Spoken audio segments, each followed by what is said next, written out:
Okay, so today I wanted to talk about premium axes, what makes them premium, whether the additional price for a lot of the axes is worth the premium label, and just some general axe and steel topics. So first, from what I've seen, probably about 90% of the axes that are manufactured and sold on the market today are going to be 1055 steel.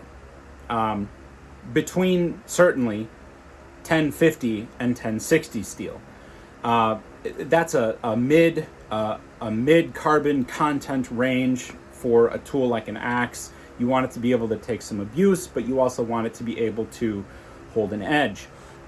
Most of the axes, and I'd say probably out of that 90% of axes, maybe 75% of those axes then are 1055 steel. 1055, it's just a tried and true. It's a great steel.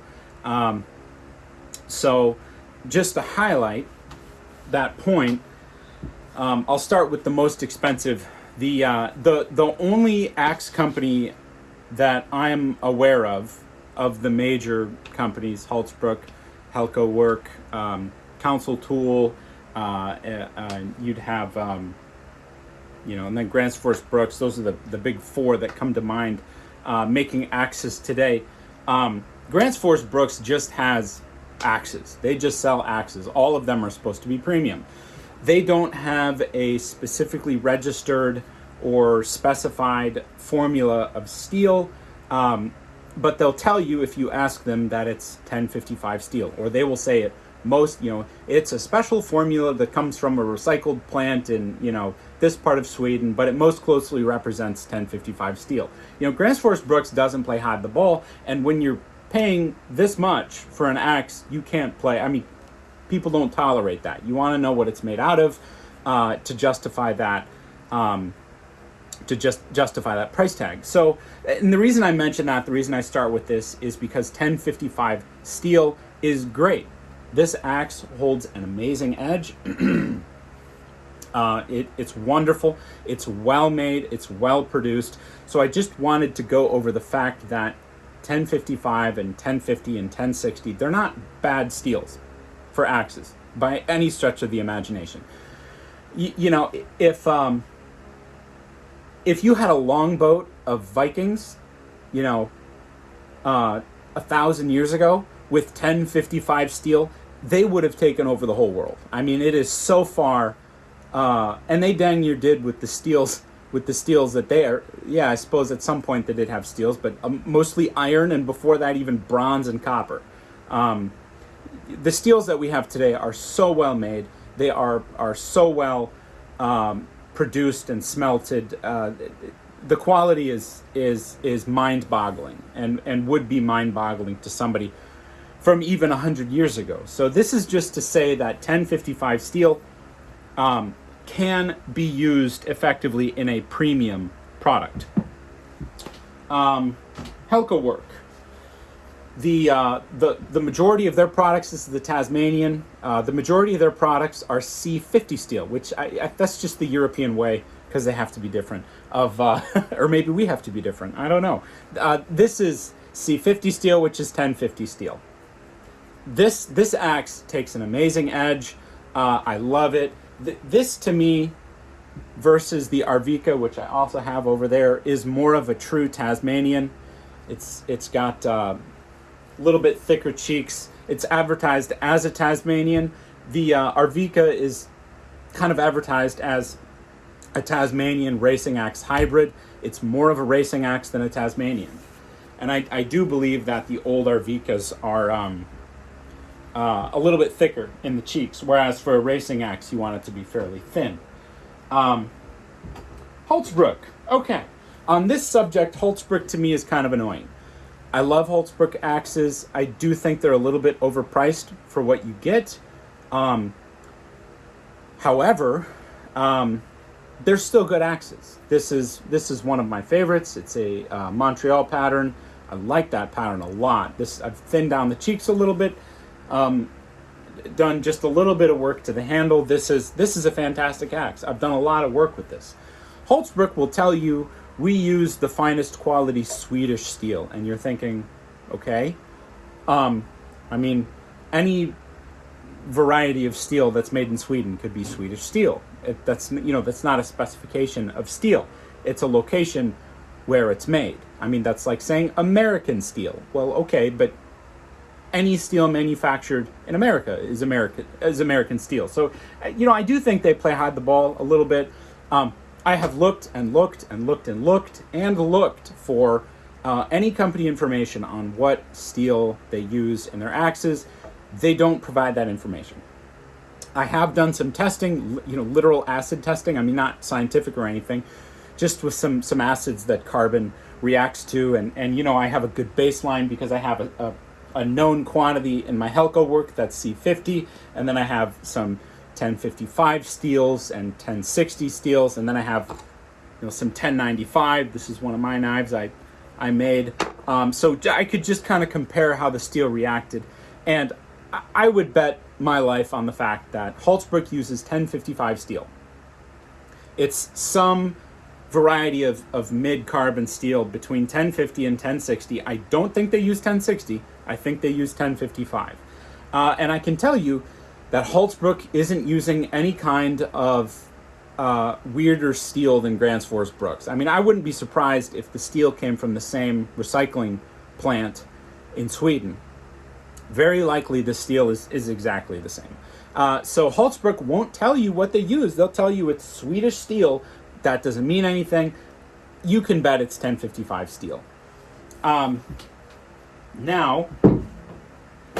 I want to talk specifically about one company in particular, and that's Council Tool.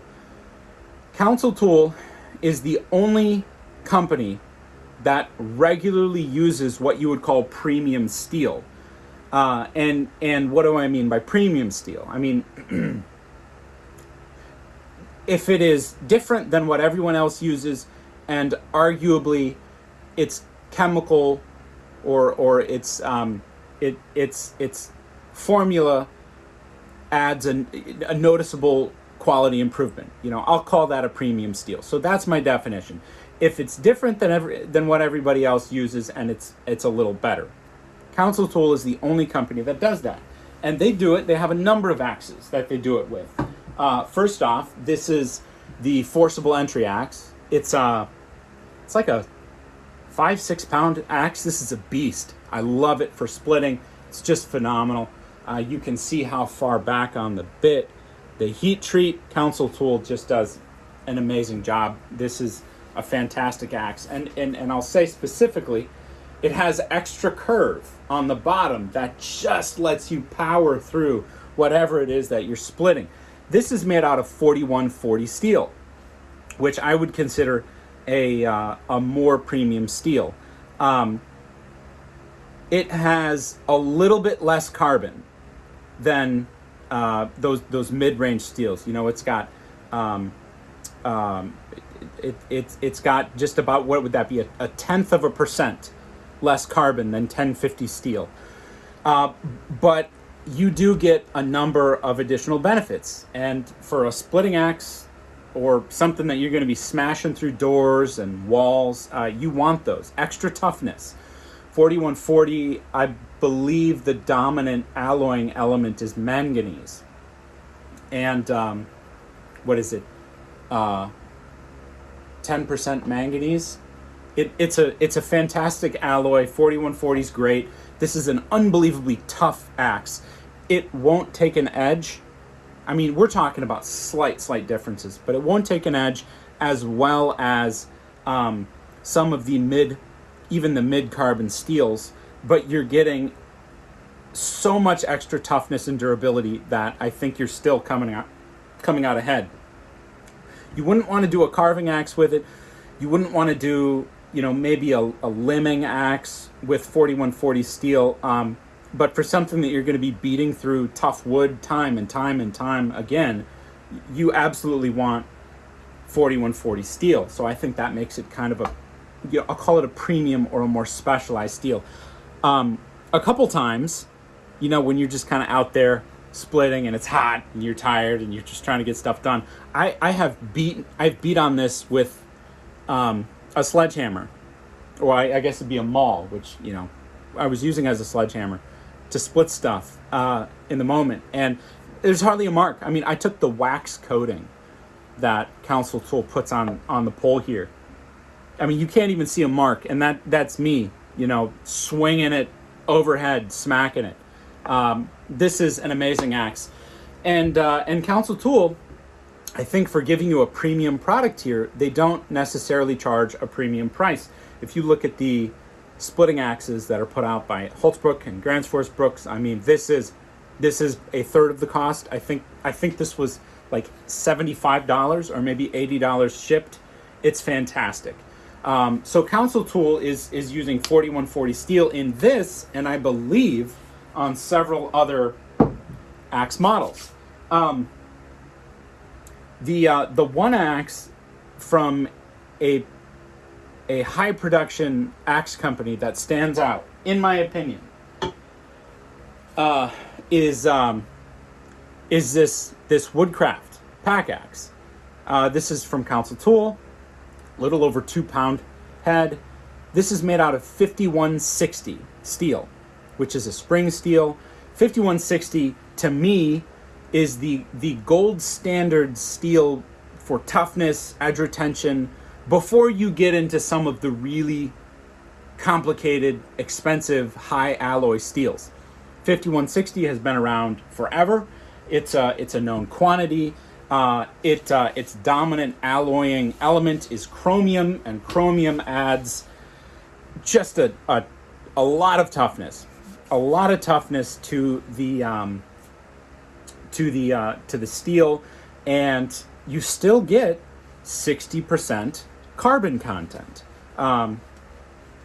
So you have all of the carbon for edge retention of an axe that's made out of 1060, but it's far more durable.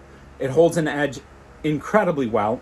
I mean, this is the same steel that's used in leaf springs for trucks, cars. And what I wanted to say about steels, what I wanted to specifically mention, is if you're going to choose a steel, you can look outside of blades and you can look into industrial applications, and you want to find the steels that are being used in applications that require durability, they require toughness. Those are going to be the kinds of steels that you want to put in an axe. Those qualities transfer. So for something like a leaf spring, something that it just needs to be put through all kinds of abuse and it can't fail, I think that's a good indication of a high quality steel. So Council Tool, this is this forcible entry axe is not a premium axe. I mean, that's a work axe that's made out of incredibly high quality steel, in my opinion, but they wouldn't call it a premium axe. I think they could, in my opinion, but they don't. This, however, is a premium axe.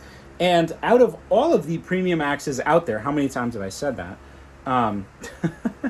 This is the one axe that I think deserves it, because you're getting an extremely well designed axe, and you're getting an upgraded quality of steel. What else is premium except upgraded? Everybody else with the Agdor line from Hults Bruk, a premium axe, they just paint it. I think they don't paint the premium. And that's what's kind of weird about Hults Bruk. They came out with this Agdor line. The Agdor line is the non-premium line, and I've always thought that was strange, because I bought this before they really started marketing that Agdor line. They've made this forever. Same blue paint sticker. You can go look at these Montreal patterns from 60 years ago, and they've got that same sticker in the paint. But for Hults Bruk, they paint their standard axes, and then their premium are unpainted. It's the same handle, it's the same steel. So what's premium about it? I don't understand that. With Council Tool, you get hardened pole, just deep hardened bit. I think they do this on all of their axes. Council Tool hardens deep into the bit, which I like. The handles are truly premium. I mean, that's the other thing too about especially Hults Bruk. When you buy a premium axe, they'll send you some stinkers for handles. I mean, I had an Arvika, just a terrible experience with their Arvikas, and worst handle I've ever got, worst handle I've actually ever seen on an axe came from Hults Bruk. It should never have made it through handle selection. It should never have been hung on an axe. When it was sent to the company I bought it from, they should have sent it back. So, multiple system failures there. Not with Council Tool. I have had, as my earlier videos would indicate, some issues with Council Tool. Never an issue with their premium line. And I don't want to make it seem like Council Tool is the only axe manufacturer out there with problems. They have, I tell you what, go on to Amazon, pick your favorite axe, go look at the reviews. There are going to be people out there criticizing it, pointing out flaws, showing you what broke. I saw a Grand Force Brooks axe with a review on it, and there was probably an 1/8 inch of daylight in the eye. You could practically stick your pinky through it. So all axe manufacturers are gonna send a couple of axes out there that shouldn't have been, even the premium lines. But Council Tool, in my opinion, is the only company out there that is actually giving you value for a premium product. They have a 4-pound Dayton pattern Velvicut felling axe. They're reviving the Velvicut line from years past, and that's what Hults Bruk, this is neither here nor there, should have done with the Agdor line. See, what Council Tool did it the right way, in my opinion. They said, we've got this historic line that used to be produced when men were men and music was good and women were pretty and all that stuff, and they carried that forward into the modern era as a premium axe. Back then it was a premium axe. It should be a premium axe today. The name has all the cachet, the Velvicut line.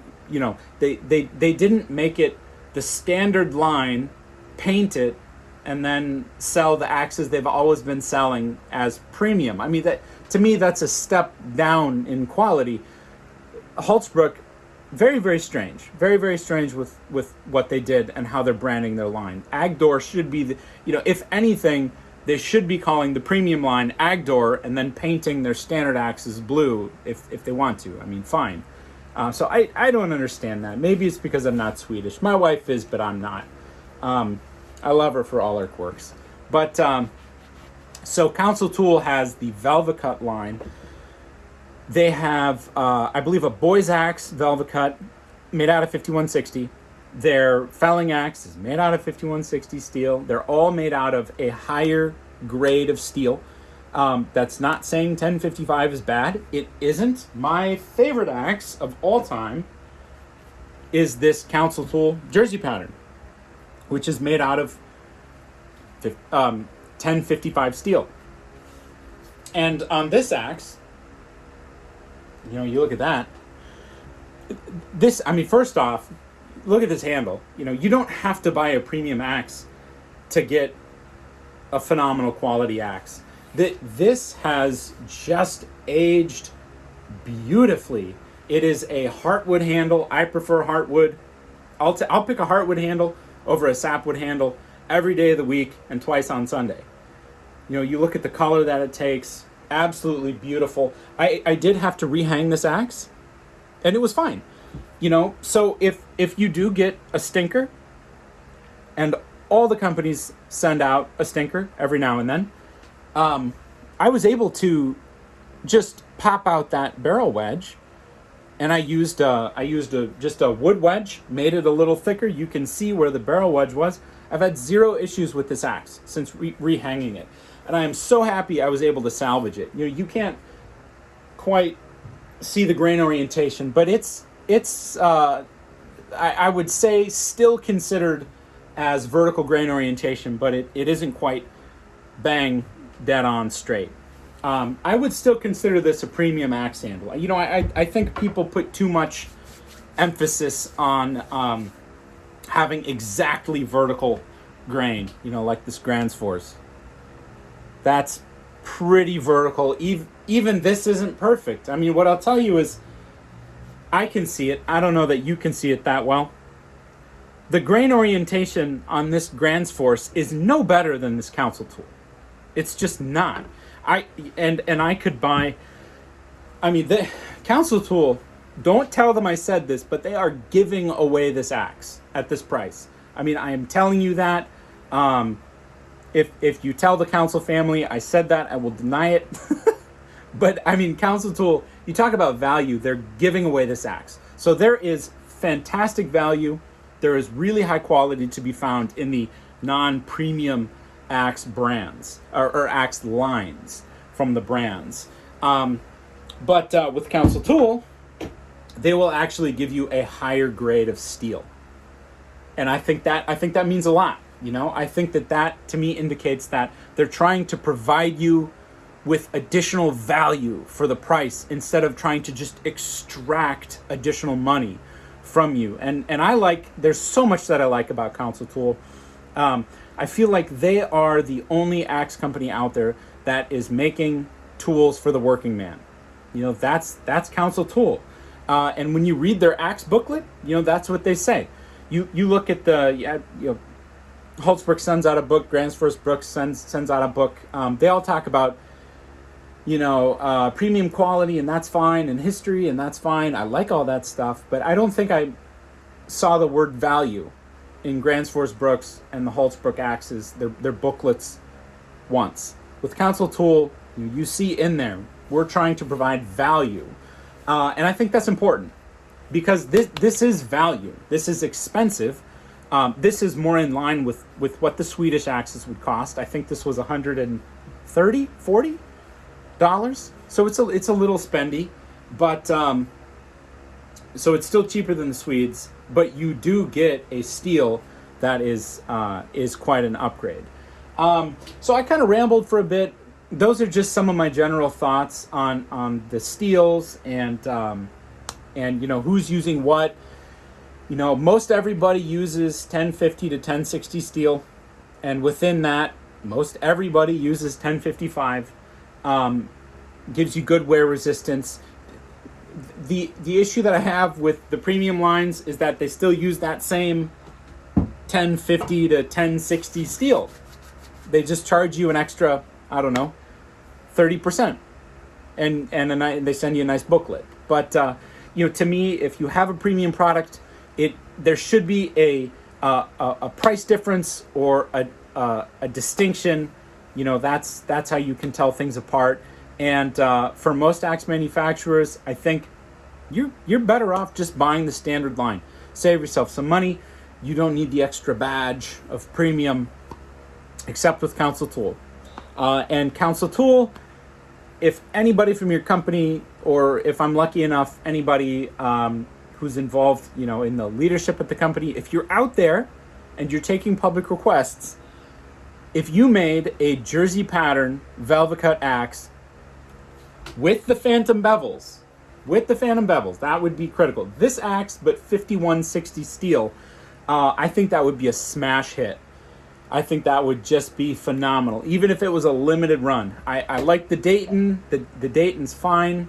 It's just not a very aesthetically pleasing style of axe. The way it's done is fantastic through Council tool, but there's something about this jersey pattern that is it's so timeless, it's so classic, it's very, very functional with these phantom bevels. So I think if you made a jersey pattern 5160 axe as part of the Velvicut line, it would be a smash hit, and I would be proud to own one of those. So just some of my thoughts. I'd love to hear yours. There's a lot of wisdom out there. Anyways, thanks for watching, and it's a Friday. Have a good weekend.